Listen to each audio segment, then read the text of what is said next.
everyone. Welcome to the Homeless Perspective Weekly Update. My name is Tim Houchin, and I'm your formerly homeless and very grateful host. We're grateful to have you with us today. Our goal is to keep you informed, inspire you, and a little later we'll even entertain you with a couple of picks from our top 100 homeless songs of all time. This week has seen an increase of discussion about what were once known as authorized or sanctioned homeless encampments. Only now they're being labeled as formal encampments. In fact, 2 articles regarding such encampments were featured on our homelessperspective.com website just this week. Formal encampments are all basically the same thing. Homeless encampments that are created and operated by local governments and nonprofit partners. And the idea of maybe returning in a big way. Formalized encampments that are sanctioned by local jurisdictions have been tried in Washington State and Colorado. California has a handful of such sites, from San Diego to Sacramento, but the strategy has never been broadly adopted. In Southern California, one of the largest examples came approximately a decade ago in the city of Ontario, which moved approximately 200 people indoors over the course of several years. The idea of formal encampments does come with benefits. It's a quick, cost-effective way for cities to provide safe and sanitary alternative housing for people experiencing homelessness. Still, housing advocates insist that the idea is just a Band-Aid, taping over a much larger societal problem. Worse, they fear it diverts political capital away from the search for a permanent solution. In Los Angeles, a formal homeless encampment can be found today at the West Los Angeles Veterans Administration campus in Brentwood. The government-facilitated campground was set up at the beginning of April for homeless veterans who were showing up at the VA in need of a place to ride out the pandemic. Approximately 30 residents there are provided tents, drinking water, 3 meals a day, porta potties, and electrical outlets to charge their phones. The site has an on-site security and healthcare, as well as access to case management, substance abuse counseling, and mental health support. This is what is known as a government-sanctioned or safe campsite, a seldom used option among the tools state and local governments have to manage homelessness.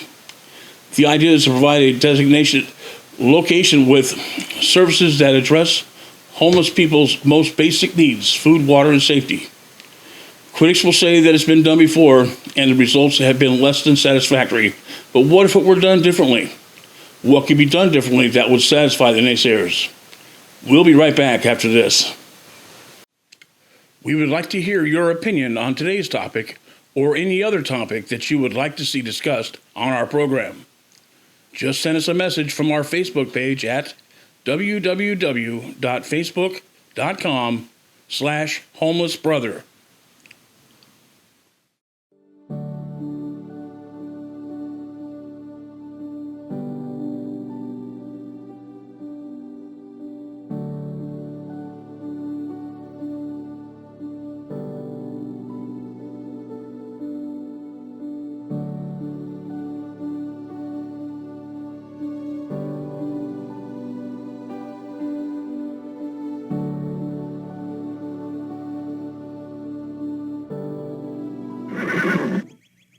Hello, I'm Mr. Ed. A horse is a horse, of course, and no one can talk to a horse, of course. That is, of course, unless the horse is the famous Mr. Ed. Go right to the source and ask the horse. He'll give you the answer that you endorse. All right, welcome back to the Homeless Perspective Weekly Update, covering week number 1 of May 2020. Here's what's happening. As the pandemic took hold of Fresno around mid-March, officials rushed to shelter the homeless. The goal was to bring inside every single person experiencing homelessness, about 2,000 people in Fresno, to curb the spread of the coronavirus. Within days, around 300 beds were made available. 2 months later, the number has not changed by much. About 319 people were staying in the emergency beds on Wednesday, according to Sonia De La Rosa, Principal Administrative Analyst for Fresno County. In total, Fresno has 446 homeless beds to respond to the coronavirus, but 50 of those beds are in state trailers, for example, and reserved only for individuals awaiting COVID-19 tests. Fresno has reported only one case of COVID-19 among the homeless population. But homeless advocate Des Martinez says she has about 20 people calling her every day asking for a spot to go. She said that when she has called providers, they tell her we're full. Now this from the Fresno Bee. We're tired.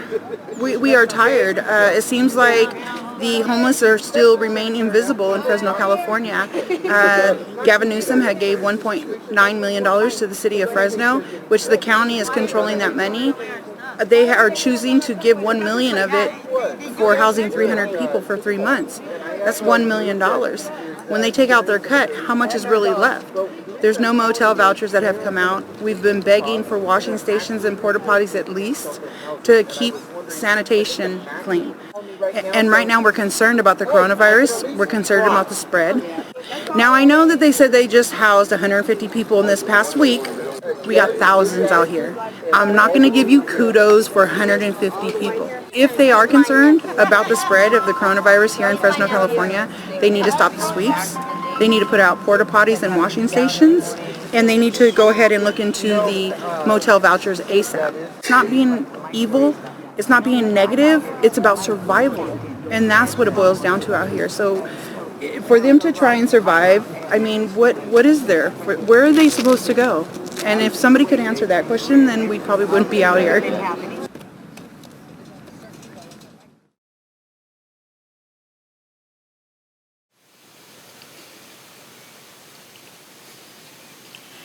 A judge issued a temporary restraining order on Tuesday, May 5th, directing the city of Bell Gardens to not interfere with state and Los Angeles County efforts to temporarily place homeless people showing symptoms of the coronavirus in a specified motel.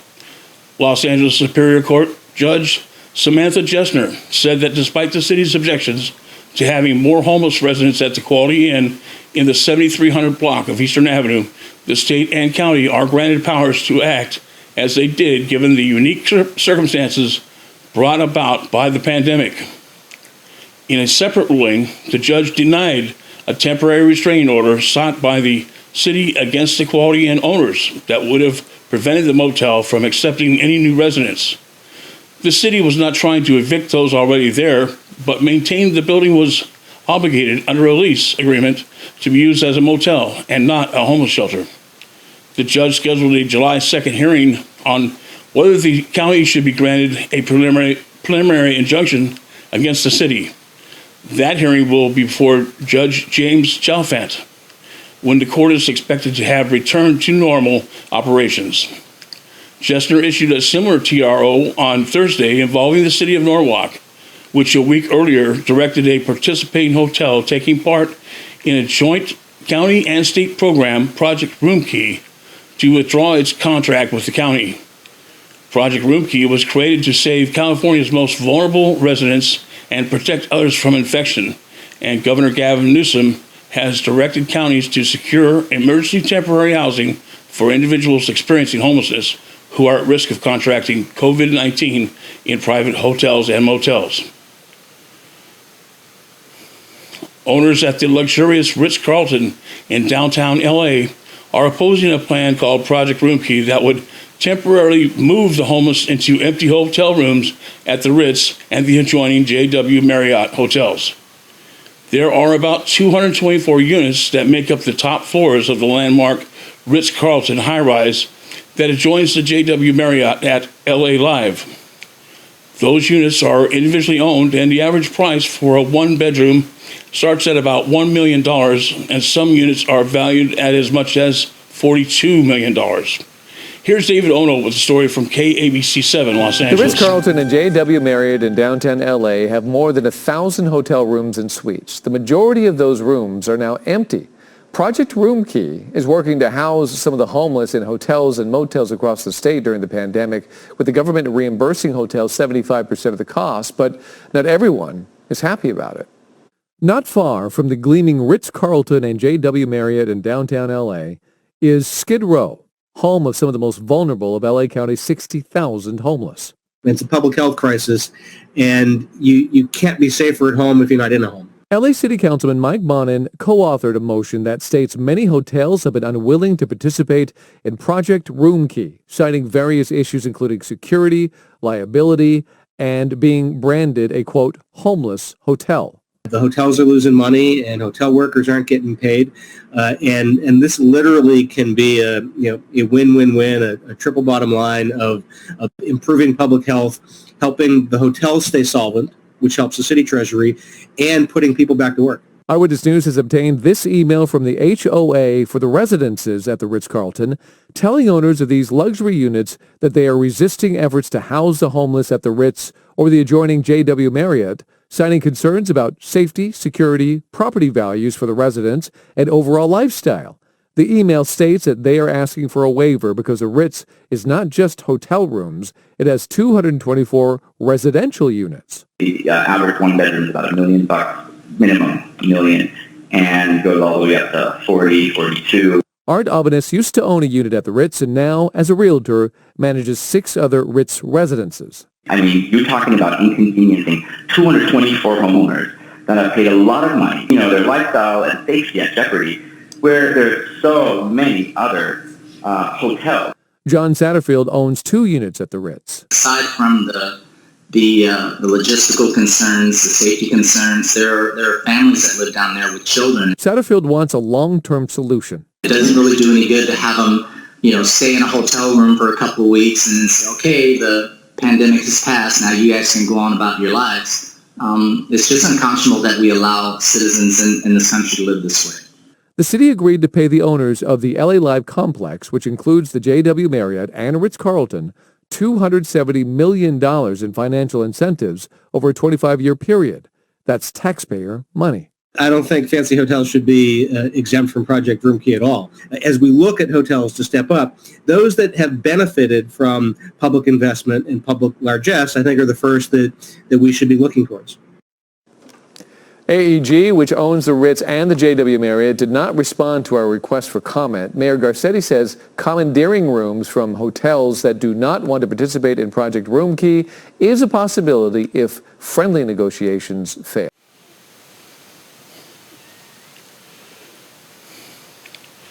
In San Francisco, a disabled firefighter and a dog walker both have one thing in common.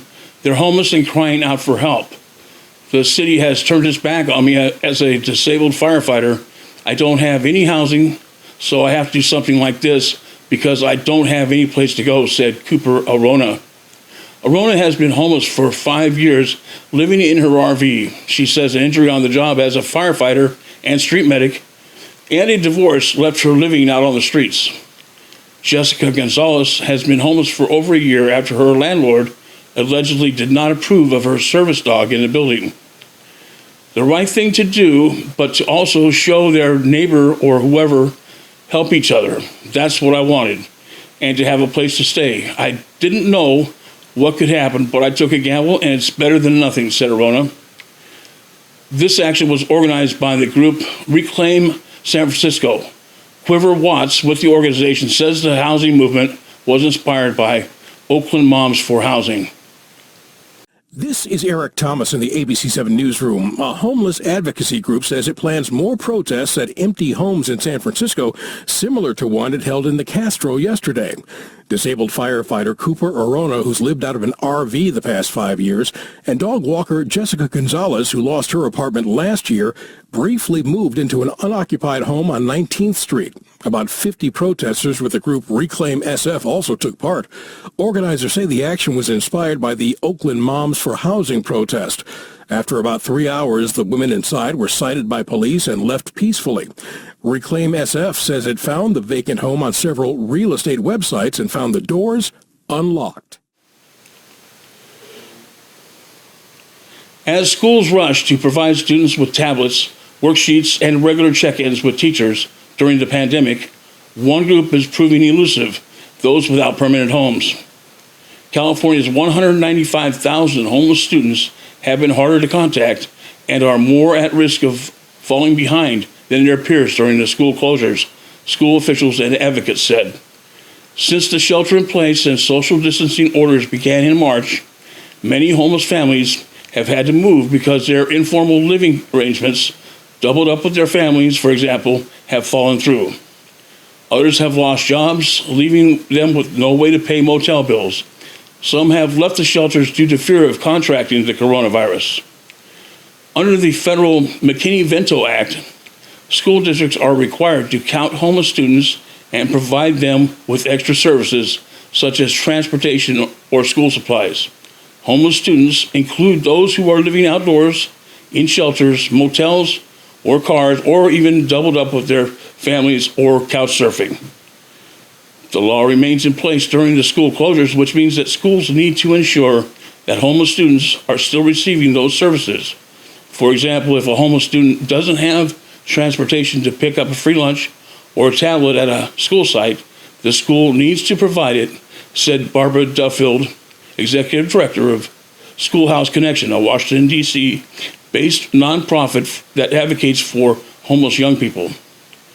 Complicating matters, the number of homeless students is increasing as parents lose jobs and are unable to pay rent. The numbers are expected to increase further as state and local eviction moratoriums expire, Duffield said.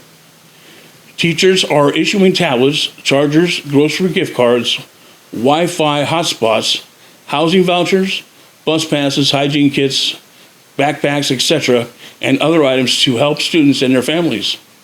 Literally every day we're asking, are you okay? Are you online? Do you need anything? Do you need moral support? That social, emotional connection is the heart of it, he said, not just for homeless kids, but all kids actually. Duffield at Schoolhouse Connection said that while some school districts are making extra efforts to contact students, many are not. And she worries that students will drop out, increasing their chance of remaining homeless over the long term. There's no malicious intent, but nonetheless districts have a spotty understanding of what they're required to do, she said. Helping homeless students should always be a priority, but now even more. After all, education isn't less important in a crisis, it's more important. We'll be back after these messages with words of encouragement. I used to be homeless. Hopeless. I was workless. Loveless. I was less. Now I have shelter. Now I have a home. I have hope. Now I am not less. I am more. I am more. I am more. To submit a public service announcement about homelessness, send us a video clip from your organization that is no more than 90 seconds in length, and we will share it with our viewers on Weekly Update. Just go to our Homeless Perspective page on Facebook at www.facebook.com/homelessbrother.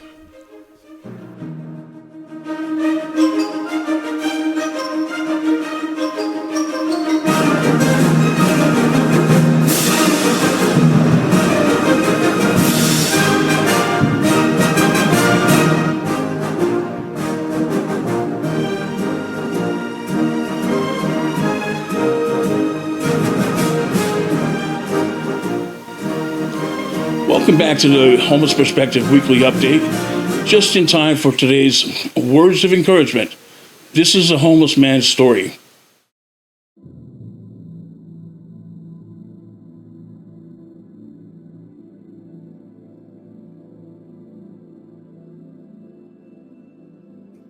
And before I got ready to answer, he cut me off. He said, "No, Coach, I mean, act like it's your deathbed now.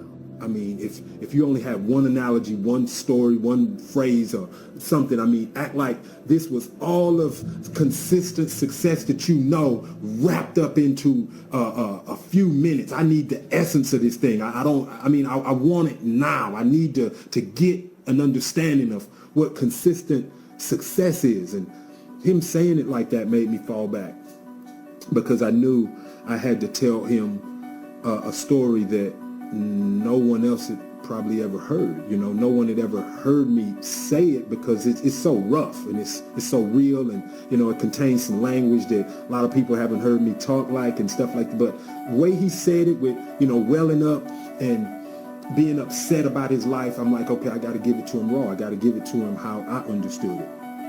And so I had a conversation with an old homeless man once about success. And I asked this old homeless man, you know, what do you feel success is? How would you say what you would have to be, or how would you have to act to be successful, whatever. You know, I went into all this long drawn out, you know, give me what you feel success is, or how to achieve success. And so this old homeless man looked at me and had a smirk on his face. He said, young blood, he said, you're going to be successful one day. But with success, you've got to learn something. You're either going to learn how to get your ass kicked, or you're going to learn how to kick an ass. And whichever one of those you master will give you the reality of what I'm living right now, or will give you the reality of what I used to be.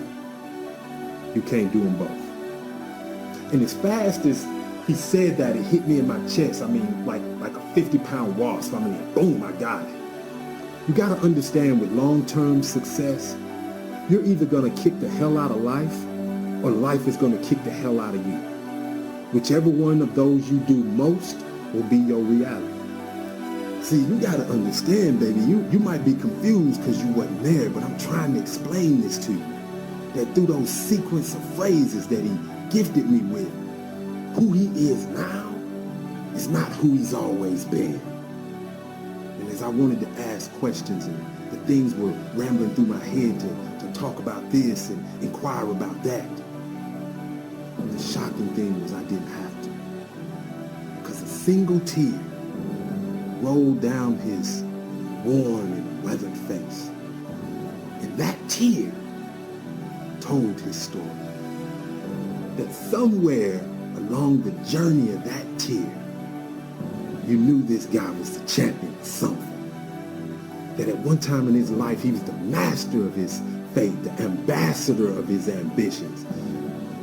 But, yeah, that tear told the story. Somewhere along the line, whether by habit or happenstance, the balance shifted, the tables turned. One day, while he was beating the hell out of life, he decided somewhere in there, possibly like many of us, to take a day off while life is still swinging. And that taking that day off turns into I'll do it tomorrow, or I'll do it the next day, and then the next day turns into I'll do it what? Next week. I'll do it next month, next year. And the pain of life punching you, and understanding that the regrets that are sinking in now are just missed opportunities. What did he do? You could smell it coming out of his DNA. He tried to self-medicate. You could smell the wine from time to time, the whiskey every now and then coming out of his system. Probably snorted on a little bit of this and probably shot up a little bit of that. Man, this dude was warm. But he knew that somewhere in there that he had a chance, and he could still be there. He could still be living the rewards of being great. But he gave up. So what did that teach me? I mean, every day of your life, you've got to make a decision. I'm going to get the most out of life, or I'm going to take the scraps everybody else leaves behind while they climb the mountain. I'm going to take what I want, or I'm going to settle for what's left. It is what it is. You know, a lot of us have made choices, man, and we've settled for prison. We've settled for addiction. Kids, before we were financially established, settling for being in the wrong crowd, the wrong environment, and we're less than adequately educated, or we've settled for criminal wisdom, whatever it is. We got to make a decision right now when it comes to being successful.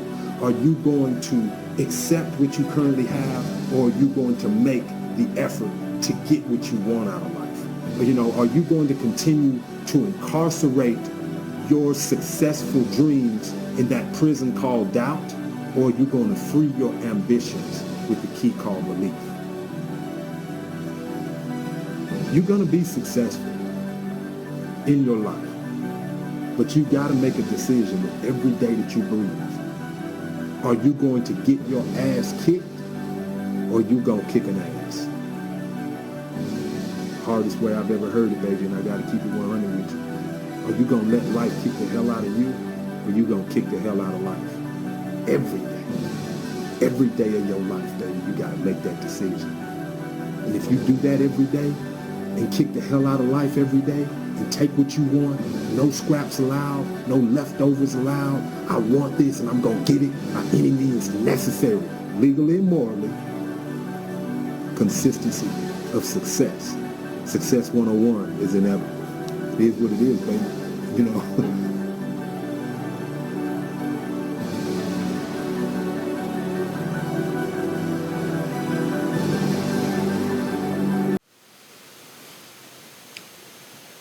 Okay, welcome back to the Homeless Perspective Weekly Update. This is my favorite part of the program. It's the top 100 homeless songs of all time. Our first selection today comes from J.J. Cale, whose influence as a musical artist has been widely acknowledged by rock's greatest guitar players and songwriters. Eric Clapton described J.J. Cale as one of the most important artists in the history of rock. Many songs written by Cale have been recorded by other acts, including After Midnight and Cocaine by Eric Clapton and They Call Me the Breeze by Leonard Skinner. J.J. Cale's music has been covered by many other artists, including George Thorogood, the band, Jerry Garcia, Santana, Johnny Cash, and many more. Cale's song Homeless appears on the album To Tulsa and Back and was released in 2004. J.J. Cale went on to record an album with his friend Eric Clapton in 2006 titled The Road to Escondido, where Clapton and Cale both won Grammy Awards for Album of the Year. For your enjoyment, here is a song called Homeless by J.J. Cale. Check it out.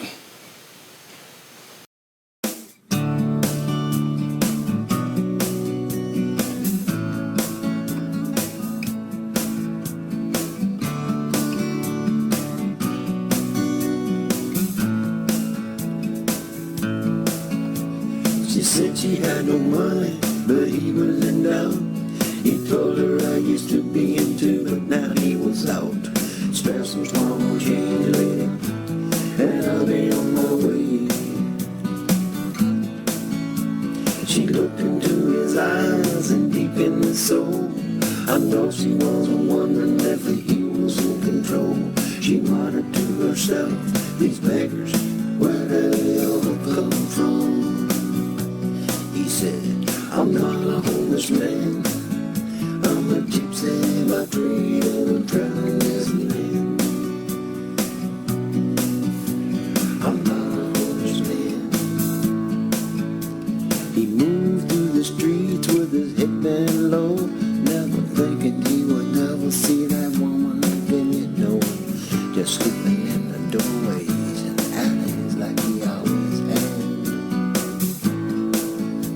The years rolled by, and later on, he spotted no woman all tattered and worn. Hard times had got her, her clothes were ragged and old. She said, I'm not a homeless woman, I'm a gypsy by trade and I'm traveling this land. I'm not a homeless woman. Sometime in the daytime, sometime tonight, you will see a couple walking, you coming to sight, pushing their carts and holding hands. If you ask to help, they'll just run away like little children out to play. And if you ask who are you, they'll only say, I'm not a homeless man, I'm a gypsy by trade and I'm traveling this land. She's not a homeless woman, I'm not a homeless man.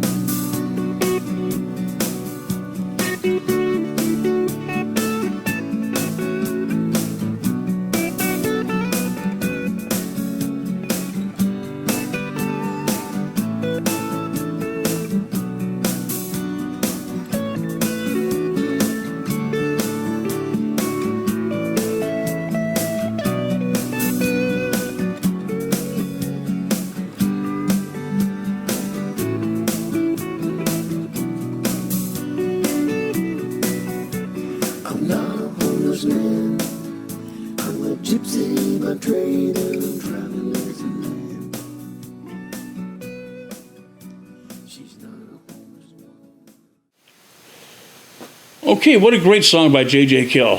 Our next selection comes from a band that is considered as an influence for the development and popularization of American thrash metal. The song Breadline comes from their 8th studio album released in 1999 titled Risk. Here is Breadline with Megadeth. Check it out. Ain't got no job, ain't got no smoke, ain't got a car, this life's a joke. Living on the skids, thinks the world's just fine. Forgot what he did, dancing on the bread line. No one there to remind him, nothing to remind him, nowhere left to find him.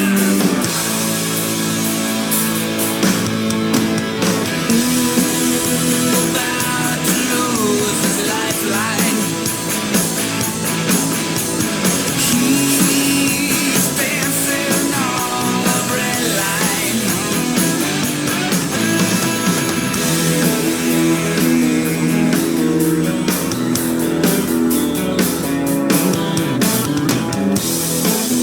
Forgot who he is, forgot who he was.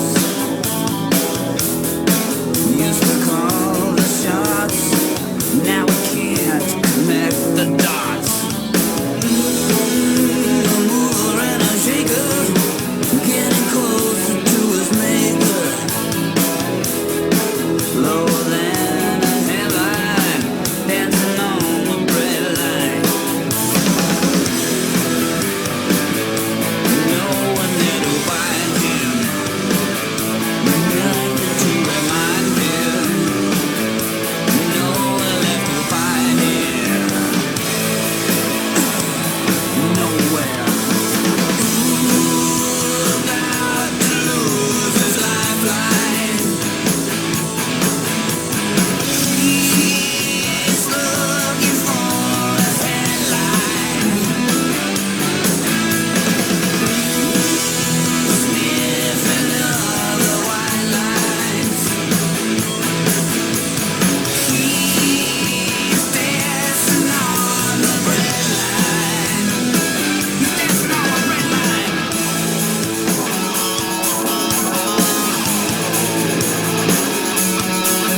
Watch him dance.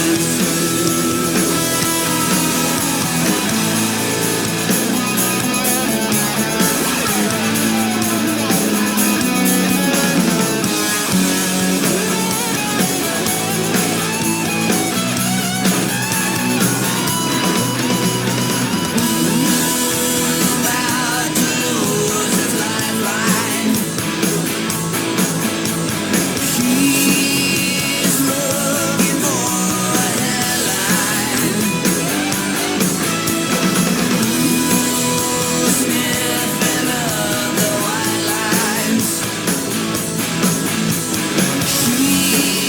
He's dancing on the bread line. About to lose his lifeline. He's dancing on the bread line.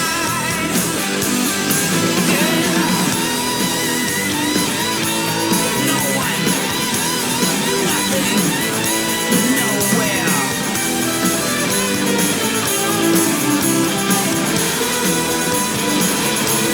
Dancing on the bread line.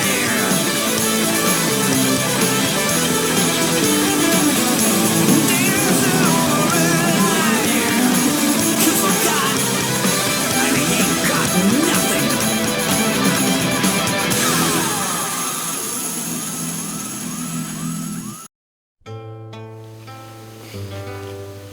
Well, that's all for today. See you next time, and please be safe.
It's my perspective, damn it.